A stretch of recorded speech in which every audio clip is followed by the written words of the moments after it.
여러분 안녕하세요. 미국 유학을 전문으로 하는 밝은 미래 교육의 신과 함께 미국 유학 신동입니다. 2020년 3월부터 전 세계적으로 코로나가 확산되면서 2020년에 예정되어 있었던 SAT 시험이 코로나 대비 방역 조치로 인해 대거 취소되는 사례가 있었습니다.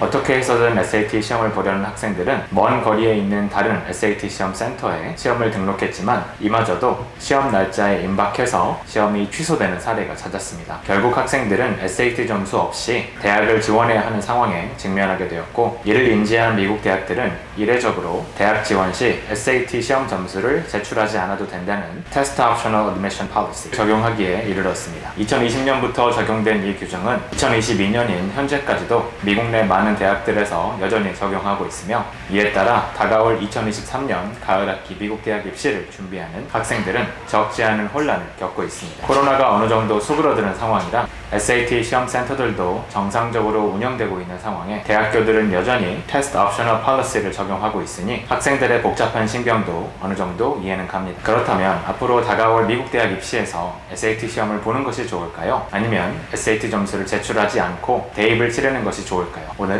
이 주제로 이야기를 나눠보겠습니다. 본 질문에 답변을 하기에 앞서 일반적으로 어떤 문제에 직면하게 되면 문제 자체에만 몰두해서 1차원적으로 접근하기보다는 다양한 시각에서 창의적으로 그 문제를 접근해보는 것이 좋습니다. 쉽게 이야기하자면 현재 대학 입학을 준비하고 있는 즉 학생의 입장에서 본 정책이 어떤 파급력을 지닐지가 아닌 이 정책을 결정하고 발표한 대학교 입학 사정관의 입장에서 본 정책을 만든 의도 및 진위를 파악하는 것이 중요합니다. 미국 대학 입시에서 빠지지 않는 대표적인 두 가지 핵심 요소를 고르라면 대부분은 내신 성적인 GPA와 미국 수능 점수인 SAT를 꼽을 겁니다. 하지만 GPA의 경우 지역 및 학교별 학업 성취 및 난이도에 따라 편차가 크기 때문에 객관적으로 평가하기가 어렵습니다. 쉽게 이야기해서 A라는 학교에서 4.0 만점에 3.8을 받은 학생과 B라는 학교에서 4.0 만점에 3.8점을 받은 학생이 있을 경우 두 학생의 내신 점수가 같다고 해서 이를 그대로 받아들여 두 학생의 학업 성취도가 같다라는 결정을 내리기가 어렵다는 것입니다. 그 이유는 미국도 어느 정도 학교 수준에 따른 학생들의 학업 성취도 수준에 차이가 있기 때문입니다. A라는 학교가 학군도 좋고 재학 중인 학생들의 학업 성취도도 높고 AP 등 심화과정 학습들이 많다면 상대적으로 학생 수가 적고 심화과정도 많이 없는 B라는 학교에 비해 내신 성적을 잘 받기란 훨씬 더 어렵다는 것은 누구나 인정할 수 있는 사실입니다. 반면에 전통적으로 SAT 점수는 학생들의 학업 성취도 및 능력을 분별하여 대학 입시에 합격 또는 불합격 요소를 결정하는 핵심 요소로 사용되어 왔습니다. 그도 그럴 것이 SAT의 경우 GPA와는 다르게 모든 학생들이 동일한 조건에서 시험에 응시한 후 점수가 평가되는 이른바 정형화된 표준 테스트이기 때문입니다. 따라서 대학교에서는 SAT 점수 하나만 가지고도 지원 학생들의 현재 및 잠재적 학업 성취도를 한눈에 파악할 수 있고, 더 나아가서 우리 학교에 합격했던 이전 학생들의 SAT 점수와 비교하여 지원자의 합격, 불합격 당락을 결정할 수 있게 되는 것입니다. 그렇다면 이런 중요한 대학 입시 요소 중 하나인 SAT 시험 점수를 학생들에게 선택해서 제출할 수 있도록 하는 이유는 무엇일까요? SAT Test Optional Policy의 진정한 숨은 의도는 바로 보여주기식 대응입니다. 코로나로 인해 전 세계가 사회적 거리두기 및 방역 체계에 관심을 많이 기울이고 있는 상황에 대학교들이 이전과 같이 SAT 시험 점수 제출을 필수로 요구하게 되면 자칫 대중들로부터 청소년들을 좁은 SAT 시험 센터장에 몰아넣고 코로나에 감염될 수도 있는 상황에 노출시켰다는 비난을 받게 되는 것은 불을 보듯 뻔한 일이며, 그로 인해 본인들의 학교의 명성이나 인지도에 타격을 입는 상황을 원치 않는 것입니다. 이렇게 SAT Test Optional Policy의 숨은 진위를 파악했다면 SAT 시험은 당연히 응시하는 것이 좋습니다. 코로나가 한참 심했던 2020년, 2021년과 달리 현재는 대부분의 SAT 시험 센터들이 문을 열고 있습니다. 이런 상황에서 SAT 시험을 응시하지 않는다는 것은 자칫 대학교로 하여금 이 지원자는 SAT 점수가 잘 안 나올 것 같아서 SAT 시험에 응시하지 않았군 이라는 평가를 받을 수 있습니다. 게다가 SAT 점수 없이 대학들이 과연 어떤 기준으로 지원자들을 심사할지에 대해서도 생각해 볼 필요가 있습니다. SAT라는 정형화된 평가 도구가 없어진 상황에서 과연 대학들이 SAT 점수 이외의 자료들을 토대로 대학 입시 심사를 진행하는 것이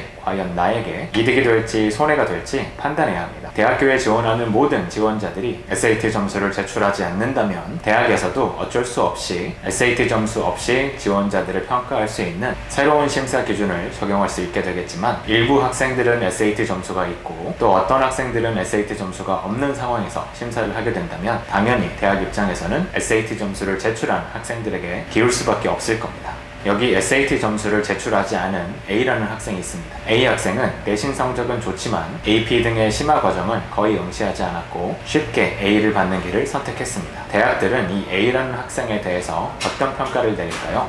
SAT 점수라도 있었다면 A 학생의 학업 능력을 기준으로 내신 과목들을 의도적으로 쉬운 과목들만 선택한 것인지, 아니면 심화 과정을 소화하기에 학생의 능력이 부족했는지를 판단할 수 있었을 텐데, SAT 점수 없이는 당연히 대학에서 A 학생은 편한 길을 선택한 학생으로밖에 보이지 않을 가능성이 높습니다. 내신이 좋지 않은 학생이라면 SAT를 통해 대학 입시에서 부족한 내신을 만회할 수 있는 기회가 되는 셈입니다. 또한 미국 고등학교는 내신 받기가 까다롭지 않습니다. 따라서 높은 GPA를 지닌 학생들이 많을 텐데, 내가 가진 내신 점수로 그런 지원자들 사이에서 특별하게 눈에 띄는 점을 만들어내기란 쉽지 않은 일입니다.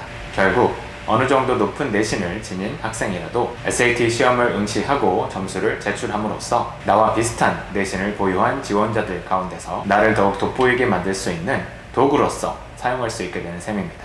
미국 영주권이나 시민권이 없는 유학생들의 경우 미국 내 주립대학들로부터 받을 수 있는 재정 보조는 거의 없다고 봐야 합니다. 유일하게 노려볼 수 있는 것은 Merit-Based Scholarship, 즉 성적 우수 장학금인데, 이러한 성적 우수 장학금은 무엇을 기준으로 평가할까요? 바로 내신과 SAT 점수입니다. SAT 점수를 제출하지 않으면 장학금을 받을 수 있는 기회는 거의 없어지는 셈이나 마찬가지인데, 가뜩이나 해마다 오르는 미국 물가와 최근 고환율로 인해 유학 비용이 비싸지는 상황에 장학금을 받을 수 있는 기회인 SAT 시험을 응시하지 않는 것은 현명한 선택이 될 수 없습니다. 이제 곧 있으면 2022년 가을 학기가 시작이 되고 미국에서 유학 생활을 하고 있는 학생들의 2023년 대학 입시가 본격적으로 시작됩니다. 마지막까지 열심히 준비해서 학생분들 모두에게 좋은 결과가 있기를 바랍니다. 여기까지 해서 오늘은 SAT 시험을 응시해야 하는지 말아야 되는지에 대해서 이야기를 나눠봤고요. 저는 다음 시간에 유익한 영상으로 돌아오도록 하겠습니다. 본 영상이 도움이 되셨다면 구독과 좋아요 그리고 많은 댓글 부탁드리겠습니다. 감사합니다.